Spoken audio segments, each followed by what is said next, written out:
Babak pertama Indonesia vs Jepang sudah setengah berjalan dan skor masih 0-0. Ragnar Oratmangun hampir bikin gol dari jarak dekat. Indonesia lebih banyak menguasai bola di 10 menit awal. Bahkan mereka punya peluang emas pada menit ke-9 lewat Ragnar Oratmangun, yang berada dalam posisi 1 lawan 1 dengan kiper Jepang Zion Suzuki, tapi bola sepakannya bisa diadang. Pada menit ke-14, Kevin Dix menusuk dari sisi kanan dan begitu memasuki kotak penalti, dia mengirimkan crossing ke tiang jauh. Ada Rafael Struijk yang coba menggapainya, tapi gagal. Semenit berselang giliran Rafael Struijk yang lolos dari jebakan offside di sisi kiri dan menggiringnya hingga mendekati garis out. Bola diangkat ke tiang jauh, namun tidak ada yang menggapainya. Maarten Paes hampir melakukan blunder pada menit ke-17 saat salah mengantisipasi bola, tapi JIZ dengan cepat mengamankannya.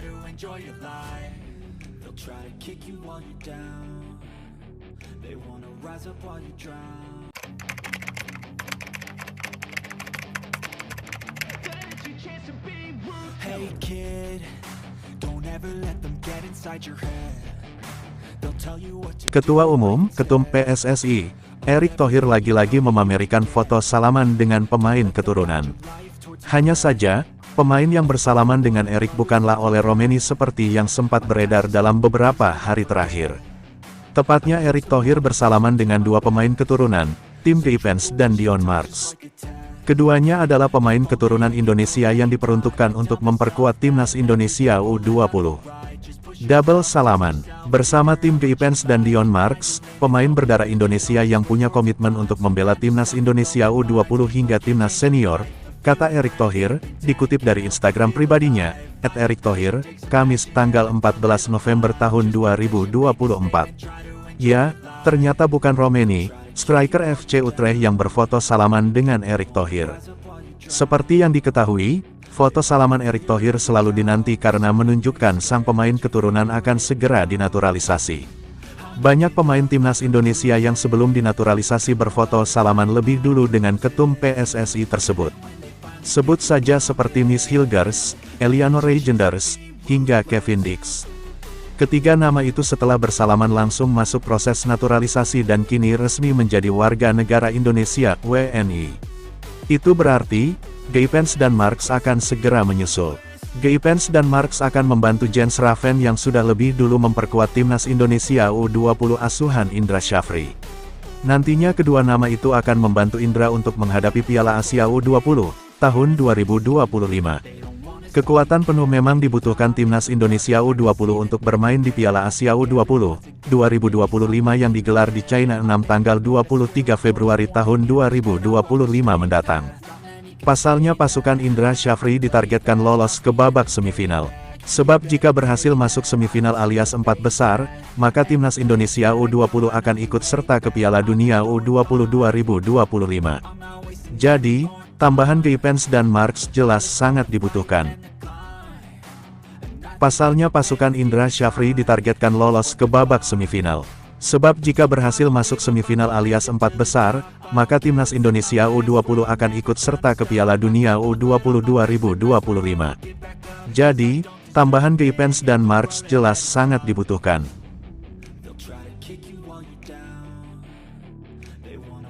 Pemain timnas Indonesia, Kelvin Verdong, baru-baru ini mengungkapkan reaksinya terhadap permintaan tak terduga dari pelatih Shin Tae-yong.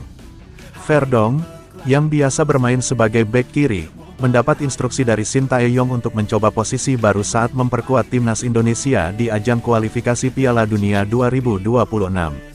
Sebagai pemain yang kini bermain di klub NEC Nijmegen, Kelvin Verdong mengaku siap menuruti permintaan pelatih dan memainkan peran yang diinginkan. Sejak bergabung dengan timnas Indonesia, Verdong telah menjadi salah satu pilihan utama Shin Tae-yong dalam formasi pertahanan skuad Garuda. Meskipun posisi aslinya sebagai bek kiri, pemain berusia 27 tahun ini juga pernah dimainkan sebagai bek tengah, salah satunya dalam pertandingan melawan China, yang berakhir dengan kekalahan 2-1 untuk Indonesia pada Oktober lalu. Menanggapi pertanyaan media, termasuk dari tofonenews.com, Verdong menjelaskan bahwa ia merasa nyaman bermain di kedua posisi tersebut, baik sebagai bek kiri maupun bek tengah. Bagi saya, itu tidak sulit karena di klub saya juga terkadang bermain sebagai bek tengah, ungkap Verdong. Ia menambahkan bahwa posisinya di lapangan tidaklah menjadi masalah selama ia bisa berkontribusi maksimal untuk tim. Bagi saya itu tidak penting main posisi mana, bek kiri atau tengah, tegasnya. Kelvin Verdong juga menyatakan rasa percaya dirinya dalam menghadapi berbagai peran yang diberikan. Saya pikir dengan kualitas yang saya miliki, saya bisa bermain di kedua posisi. Jadi itu tidak ada masalah bagi saya. Bagi saya, itu tidak sulit karena di klub saya juga terkadang bermain sebagai bek tengah, ungkap Verdong. Ia menambahkan bahwa posisinya di lapangan tidaklah menjadi masalah selama ia bisa berkontribusi maksimal untuk tim. Bagi saya itu tidak penting main posisi mana, bek kiri atau tengah, tegasnya. Kelvin Verdong juga menyatakan rasa percaya dirinya dalam menghadapi berbagai peran yang diberikan. Saya pikir dengan kualitas yang saya miliki, saya bisa bermain di kedua posisi. Jadi itu tidak ada masalah bagi saya. Saya pikir dengan kualitas yang saya miliki, saya bisa bermain di kedua posisi. Jadi itu tidak ada masalah bagi saya.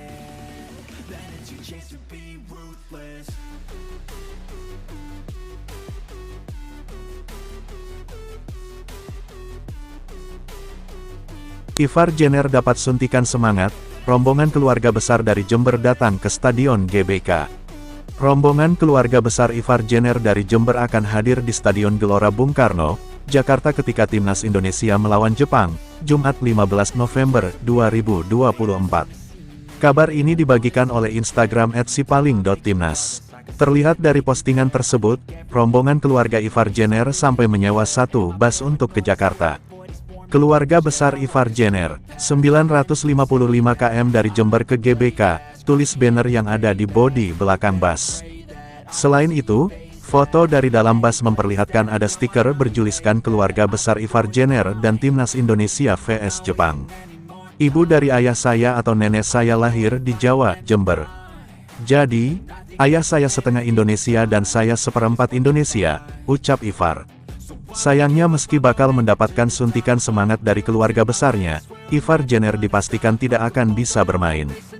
Gelandang muda FC Utrecht harus menjalani hukuman akumulasi kartu, sehingga tidak bisa diturunkan saat melawan Jepang. Pelatih Bahrain Dragan Talajik menyinggung Timnas Indonesia setelah timnya dikalahkan China dalam lanjutan babak ketiga kualifikasi Piala Dunia 2026. Bukan cuma itu, pelatih Bahrain bahkan sampai terbawa emosional ketika dirinya ditanya oleh wartawan dalam konferensi pers seusai kalah dari China. Seperti diketahui, semua kontestan babak ketiga kualifikasi Piala Dunia 2026 bakal melakoni lanjutan laga kelima dan keenam di pertengahan November ini. China meraih kemenangan beruntun dalam lanjutan kualifikasi Piala Dunia 2026. Seusai kandaskan Timnas Indonesia, China kembali raih 3 poin. Kali ini, mereka menambahkan di markas Bahrain dengan skor tipis 1-0 pada Kamis malam 14 November 2024. Kemenangan China itu cukup dramatis lantaran satu-satunya gol tercipta di menit ke-90 melalui pemain yang pernah menjebol gawang Maarten Paes yaitu Zhang Yuning. Menurut pelatih asal Kroasia tersebut, Bahrain tidak layak mendapat kekalahan tersebut, apalagi statusnya ialah sebagai tim tuan rumah. Dalam sepak bola, segalanya bisa berubah dari kekalahan dalam sekejap dan saya pikir para pemain saya berada dalam posisi yang sulit setelah kekalahan yang tidak pantas mereka terima, ujarnya. Lebih mengejutkan lagi, Dragan Talajik turut membawa-bawa Timnas Indonesia ketika menceritakan jika Bahrain memang kesulitan meraih kemenangan dalam 3 laga kandang. Ya, kami tidak menang dalam 3 pertandingan kandang melawan Jepang, Indonesia, dan China, namun setiap pertandingan memiliki keadaan khusus, katanya. Dengan nada berapi-api, Dragan Talajik kembali menekankan bahwa Bahrain tak seharusnya kalah dalam laga kandang, termasuk saat lawan Timnas Indonesia dan China. Saya tekankan sekali lagi bahwa kami tidak pantas kalah dalam pertandingan ini, ucap Talajik dikutip dari Sohu. Ini adalah pekerjaan saya dan apapun bisa terjadi, namun kita bisa melihat masalah ini dengan positif dan penuh harapan, grup tempat kami berada sangat kuat, tutupnya.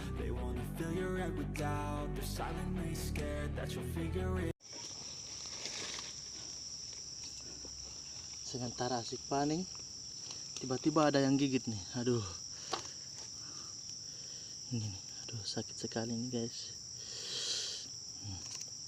Sekarang kita cari serangnya ya.